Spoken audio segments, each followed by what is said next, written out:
you have an event coming up on leadership, sustainability, right? AI, technology, whatever it is, there's icons you can draw that can lift that and anchor some of the learning, some of the challenges. Practice drawing that.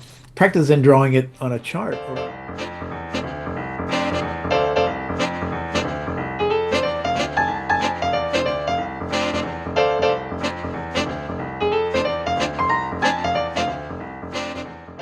Welcome to the International Institute for Facilitation's podcast, Spaghetti on the Wall. I'm Eileen Dowse, Chair Emeritus and Director of Assessments for INIFAC. And today I'm joined by Tim Hammons. And Tim is a visual thinking pioneer in Asia. He's also a speaker and a scribe, and he's the co-editor of a book entitled The World of Visual Visual Facilitation. And for the Yes. next several minutes, there you go. That is the book, and it's a keeper. And for the next several minutes, we're going to talk about untangling the topic on how visual facilitation can help a conversation. Just doesn't look good, it can actually help a conversation. So welcome, Tim. Thank you, Eileen. Wonderful to be here. Thank you for hosting this session, and thank you for appreciating and acknowledging the value of visual facilitation to bring into your room, Oh, to add life, story, engagement, meaning, clarity, many other good things. I'd love to share a few more of those well, benefits and ideas. thank you, because I have Yeah. so many questions for you. And let's just start off with the one confusing one that sometimes I get confused about. What's the difference between, if I can even get it, here I'm doing visual metaphor, what's the difference between a visual facilitator and a graphic facilitator? Mm. Are they the same? Thank you. Yeah. So we get called all kinds of names.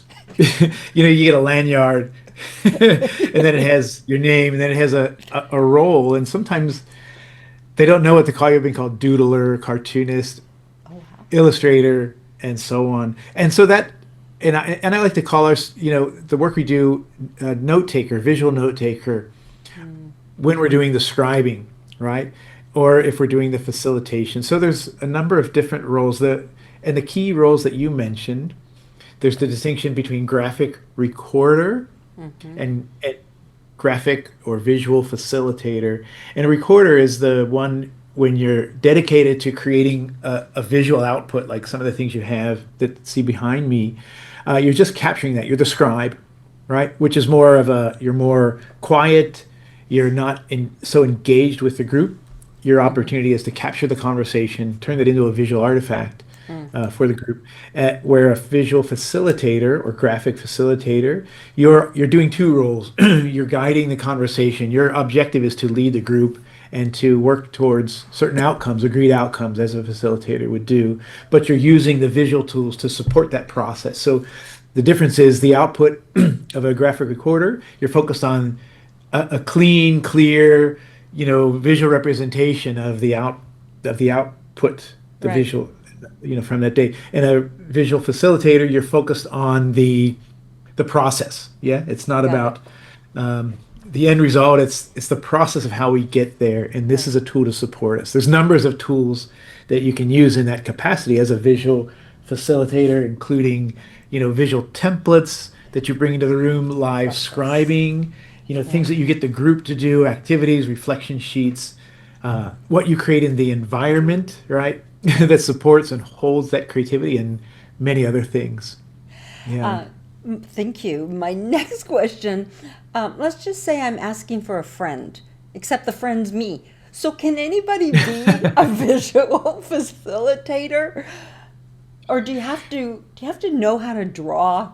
Do you have to, like, that looks really impressive behind you, and I create some flip charts as a facilitator, and I'm not sure I'm anywhere near at that level. So can Uh, anyone be a visual facilitator?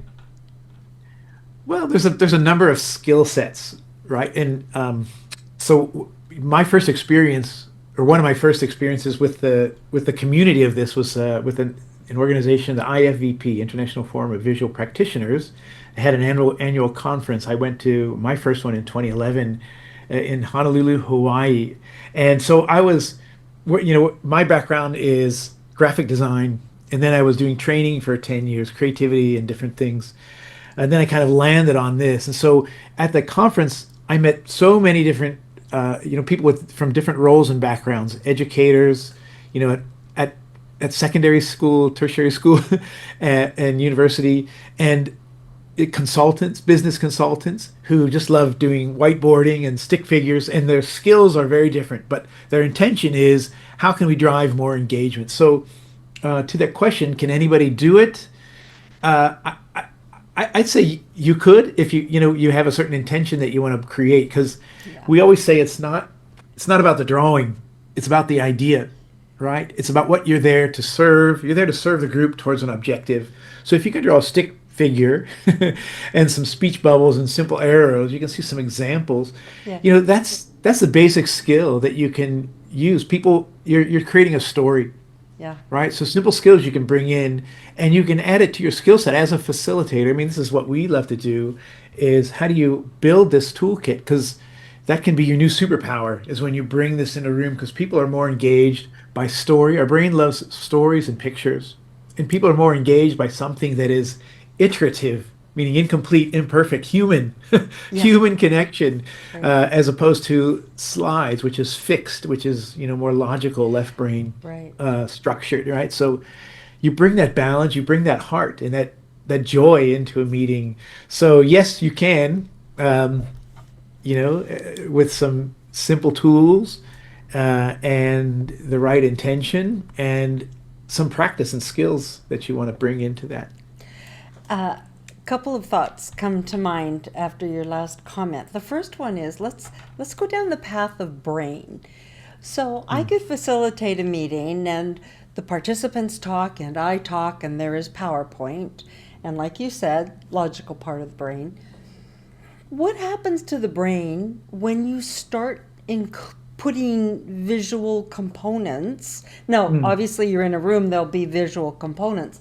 But when you have drawing, that kind of visual component, what happens to the person's brain in a meeting as they're trying to achieve their outcome or the group's outcome? Yeah. So that's a great question. And that's, it speaks to some of the benefits of this work.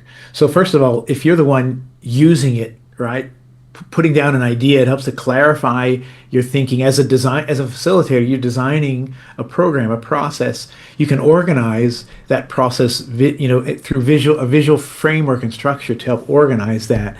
As participants, what happens in the room is it helps to, there's so much things going on. If they see the story up on the wall, what we've talked about in the morning, what we've talked about in the afternoon, and now we're towards the end of the day, it gives them a place to look back and see the journey that we've taken and see those highlights. What are the milestones? What are we trying to achieve? It keeps all that front of mind. So it reduces cognitive load. So we don't have to try to remember all of that. And also for the facilitator, right? You don't have to remember all that. You have this living, dialogue about that. Yeah. And it helps with like sense making, pattern recognition. You see the big picture, helps you to connect the dots as the participants, see where we're going and make sense of things. And it also helps with like emotional regulation, right? It helps you to feel safe. It helps, if groups are working through complexity or some conflict is going on, there's some tension there. When you get it up on the wall, it sort of takes it away from being a personal issue. And now it's something that we can see, right? We can see the big picture literally, and we can begin to work on that and see how our ideas might be coming from different directions, but we can see that we're aligned in where we want to go, right? So it has a number of those values. As the participant that you're engaged, you're in the room, you're seeing this, but as the facilitator doing it, for leadership, right? Helps them with decision making, helps them with follow up, helps them with the important questions about what's next, after this meeting. It keeps the meeting alive, right? People say that it keeps the meeting alive even after everyone's gone. Because now we can look back at this, we can share it, we can have active dialogues and continue those discussions. Your comment about cognitive load, I think I don't know anyone who doesn't have a whole bunch of cognitive load going on. And so Yeah. to have it put up in front of you, at least you know something was captured. So you can Yes. always refer back. I do love that point. And I also know from a personal perspective, when people walk into my facilitation space, one that Mm. I have prepared for them, there's music playing, there's this, there's that. And if I have nice looking flip charts or some welcome piece or something, Yes. very often the comment I get is, "Ooh, this looks like fun," and they want to stay. Now, Yeah. equally, people can look at it and say, "Oh, it's going to be one of those fluffy, arty things, and I'm not interested." So, what kind of balance does a visual facilitator need to maintain? I can only assume you Mm. really have to know your client or your group of folks that you're working with. Mm. What kind of balance? Yeah. So, one of the key, we say there's different ways that you can work with visuals, right? You can do that live in front of the room, scribing, which is Yeah. what I call your facilitator superpower.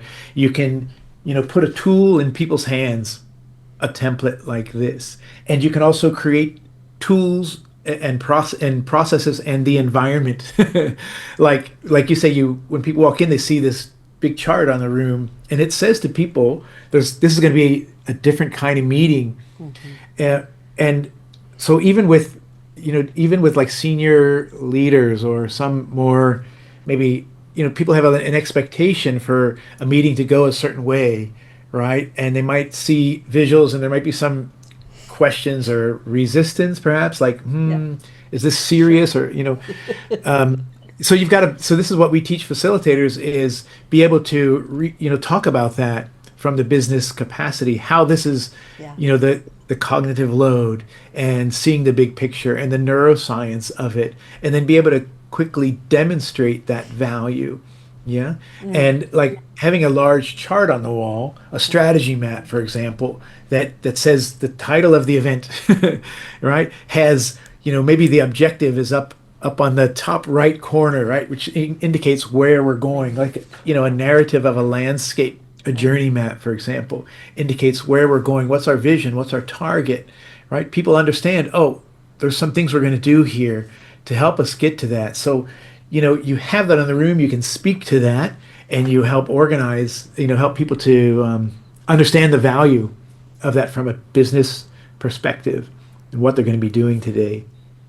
I love that. And Tim, you were holding up the template. We have these charts behind you, and Ah, I yeah. have also seen you at the back of the room with a computer drawing, and then giving that to the client to say, "Here you go. Here's a summary." So Mm. it's it's the in the moment when the participants don't see it. It's on the wall when they do see it, and it's preparation before they arrive. Yeah. Yes. Yes. Yes. Yes. There's different things you can do, and I mean, in that way, some of the different things that you can bring, right? There's the live in the room Yeah. work. There's what you can send them ahead of time as an agenda, or like we send people this as an invitation. This is the Nice. poster, right? Or to indicate what we're going to be doing. You can send them follow-up tools, right? Visual notes that you've captured during the meeting, Yeah. or some of the work that they've been doing, during the meeting, some of the things you've captured. All of that creates and reinforces the value, not only of the visual work, but more importantly, what you're there to get done, right? Yeah. What's their strategic initiative? What's the conflict they're trying to work through? The leadership transformation, right? Everybody's talking about AI and future of work and these important things. So it helps to make sense of all this uncertainty, right, and complexity that we are Yeah. faced in. Yeah. Well, speaking of that uncertainty, let's talk about the uncertainty of what tools you need as a visual facilitator. As a What tools? yeah, as a Yeah. facilitator, I live for my post-it notes. And I have Oh, my markers. Sometimes I give participants the smelly markers. And my favorite smelly tool, bug. and I know you're about to share some, my favorite tool is a pencil and eraser. Because when I am Yes, pre-making yes, my flip charts, I am not taking yeah, marker to paper because it just never turns out well. So those are some of my yeah. non-facilitate visual facilitator tools. What are some of yours? Number one tool is this, Ooh, right? I think Buckminster Fuller said if you want to create change, you can't change the people, but you can give people better tools, ooh, right? nice. Yeah. So these are Neuland markers, by the way, Ooh, and these are the best tools in the world. And I you I have a you've bunch of championed those those. a few Yeah. times, right? You said you have a bunch of those. They're an investment, but some of these markers I've had for 10 years. I'm not kidding you, 10 Hmm. years. They're refillable, and the nibs you can change, and so on. So they're really good for that. Can And before you I have a continue, handful yeah. while oh Oh, yeah. I'm sorry. I just want to say before you continue on that, can you take the lid off again?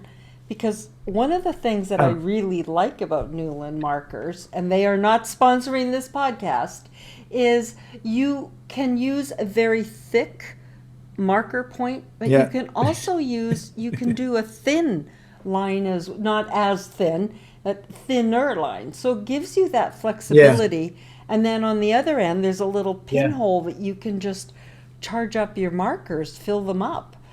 Refill. So That's they're right. refillable. They're so amazing. Yeah, well Yeah, worth it's the really great. So investment. those are some of the great tools with Neuland, a few colors and a few different markers. I also bring visual props into the Ah, room. I mean, we use these in our in-person events or in our virtual, events. You've seen me hold a few of them and so on.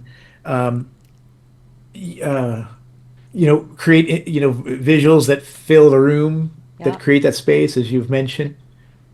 Create a few posters ahead of time for what your activities are or your key teaching moments in the room, as yeah. well as an agenda poster or an invitation poster. Yeah, some things like that. A So, workbook that is interactive as well, right? mm, Lots of tools and love it. frameworks and visual worksheets in here and so on. So Yeah. it's one thing to read those books, Tim, and it's another thing to stand up in front of a group of people and have the confidence to draw, right? Yeah. And I'm a firm believer of, make mistakes and I'm doing my best and here's what you got. How can you help a facilitator gain some confidence to say, try it? Hmm. How to get started. Yeah. So, How to get I mean, started number, or be in that moment to say, oops, we're going to keep on going. yeah, that's a great point. So, you know, when we teach this work, right, and we call a visual facilitation lab, which is behind me, the poster over there. Day one is on visual thinking foundations. Day two is on facilitation best practices. Ooh. But the number one thing, 9 out of 10 adults have this conversation kind of on their shoulder. I can't draw, right? ICD Mm, syndrome. And so we have to try to flip that. And how we flip that is we put a marker in their hands, we give them a simple tool and a process, get them drawing, and help them to override that critical brain that says it's mm, not good, it doesn't look good. I say instead of good, we say it's good enough. mm. Yeah. So be able to manage that mindset, and so don't think of it as drawing.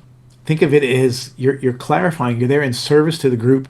Yeah. So anything that you draw, a simple stick figure and a quote bubble that captures an important point that you heard as a facilitator. We're great listeners. We're some of the best listeners in the world. That's one of the skill sets of a facilitator. Listening and sense making. You're guiding the group where they want to go. Yeah. You're adjusting live on the fly. You have that experience of dynamics, energy dynamics in the room, how to manage that. You capture something somebody says that says, wow, you heard me. That's important. And I'm a part of the solution now. So whatever else you add to that as a drawing is a bonus, but you just Right. write that down, draw a circle around it, right? Add a little stick figure, and then connect that to why we're here, right? The objective or the challenge we're working on. Yeah. That's a starting point, right? That Yeah. lifts that. So don't worry about the drawing, really. Don't Yeah. worry. You can always get better at drawing and practice that drawing. But instead of thinking about clear drawing, think about it as service. You're there to serve I the like group. it. Yeah. I And like it's there it. to, it helps decision making.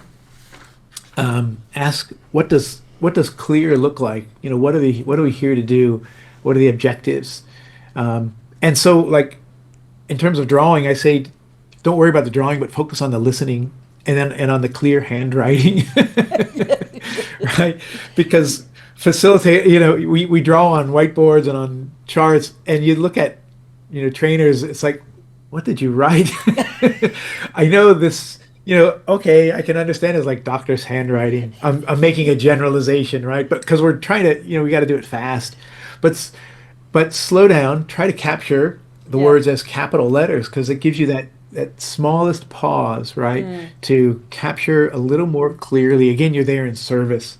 So you want to make it clear and I just love it. handwriting the words, right? Add a little bit of visual around it, and that's good enough. Oh, I love Yeah. it. So focus on the listening, focus on the words, and do it in service. Be in service to the group. Remember why you're there. I love it. Thank you for that. Tim, if someone wanted to build their skill set, their capacity, I know you gave a long list of that mind shift. What about the Yeah. hand shift? What about the practicing, the doodling shift? What can Mm. someone do to enhance their skills as a visual facilitator? Mm. Yeah. So what I just mentioned is focus on the handwriting, but Mm, another thing is simple simple icons. Just practice simple drawing. You mm, can draw any idea using simple shapes, right? Circle, square, triangle, random shape line. So if you have an event coming up on leadership, sustainability, right? AI, technology, whatever it is, there's icons you can draw that can lift that and anchor some of the learning, some of the challenges. Practice drawing that.